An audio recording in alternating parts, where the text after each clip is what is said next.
De retour en studio pour vous parler, non pas d'un film à aller voir, mais de plusieurs films. On va discuter, Nicolas, de propagande dans le cinéma. Tu veux nous parler de propagande Exactement.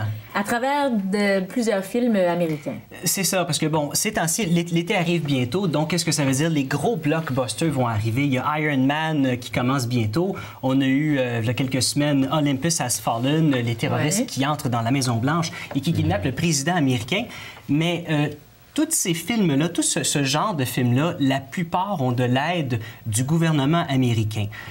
Et dans d'autres pays aussi, c'est un peu la même chose. Un exemple donné, c'est drôle, la Corée du Nord, tout ce qui sort, eux autres, c'est de la grosse propagande tournée. C'est un peu l'extrême de la propagande. C'est à l'extrême, mais la propagande au cinéma, ça date de très longtemps. Ça a commencé en 1912. C'était un film Première roumain. Guerre mondiale. C'était avant la Première Guerre mondiale. C'est un film roumain. Et c'est là que ça a commencé. C'est pas les Américains qui ont pensé à ça en premier. Et tranquillement... Moi, j'aurais pensé peut-être plus les Allemands. Justement, il y avait beaucoup de films de propagande, entre autres dans la Deuxième Guerre. Là. Et les Allemands ont commencé avec les films de propagande avant même que les Américains commencent à en faire. C'est vraiment pendant la Deuxième Guerre mondiale que là, les Américains ont commencé à mettre de la propagande. On s'entend, quand je dis propagande, c'est pas nécessairement négatif. Comme un exemple, dans un film de Walt Disney qui a été fait en 1942. Le but, c'était de montrer à quel point les Américains étaient forts par rapport à l'agriculture. C'est pour remonter le moral des citoyens normaux qui n'allaient pas à la guerre. On est correct, on a plein de manger. On peut dire que la propagande, c'est quand même un message qui est plus ou moins contrôlé par le gouvernement.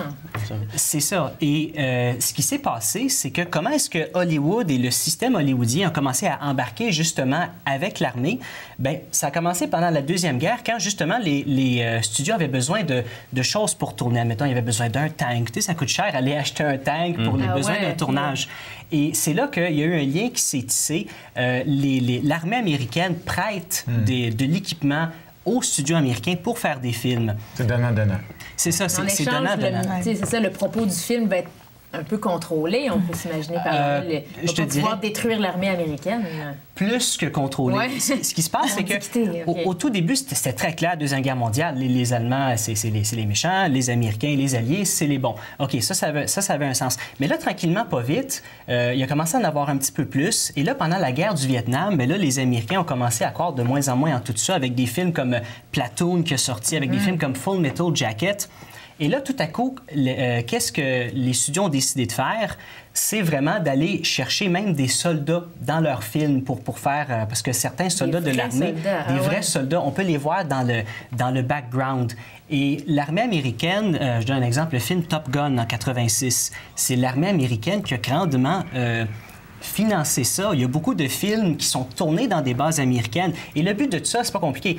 Pour avoir accès à tout cet bel équipement-là, il faut envoyer le scénario au Pentagone. Il faut que le Pentagone accepte le scénario, cette version-là.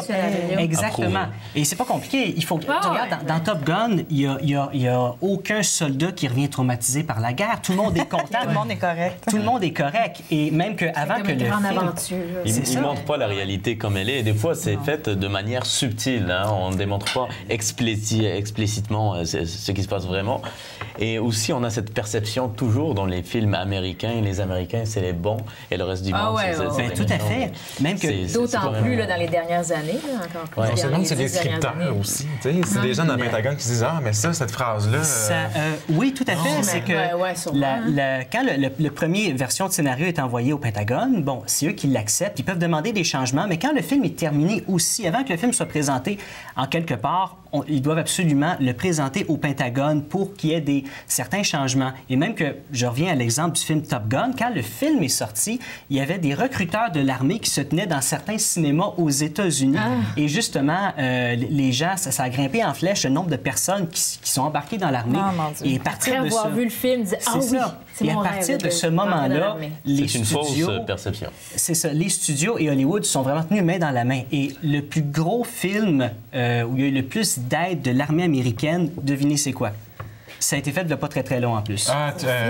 Voyons, le film avec Osama Ben Laden, non? Transformers. C'est en plein ça. Ah ouais, hein? C'est en plein ça. C'est le film qui a bénéficié du plus grand aide de l'armée américaine. Mais le truc pour voir à quel point il y a de la propagande dans un film, il faut toujours trouver d'où vient l'argent, d'où vient l'aide pour financer ces films-là. Dans le cas de l'armée américaine, s'il n'y aurait pas eux, ça leur coûterait des millions et des millions de plus. Puis en terminant, Nico, quelques films là, qui sont sur le point de sortir, tu as parlé de Iron Man et d'autres films qui seraient à analyser sous cet angle-là de la propagande, ça serait quoi? Il y a le film La chute de la Maison-Blanche qui est présentement à l'affiche. Il y a Iron Man aussi qui s'en vient très bientôt. Donc, ces films-là ont bénéficié de l'aide justement du gouvernement américain. Donc, à voir sous un autre œil. C'est ça. Avec ces renseignements-là. Merci beaucoup, Nico.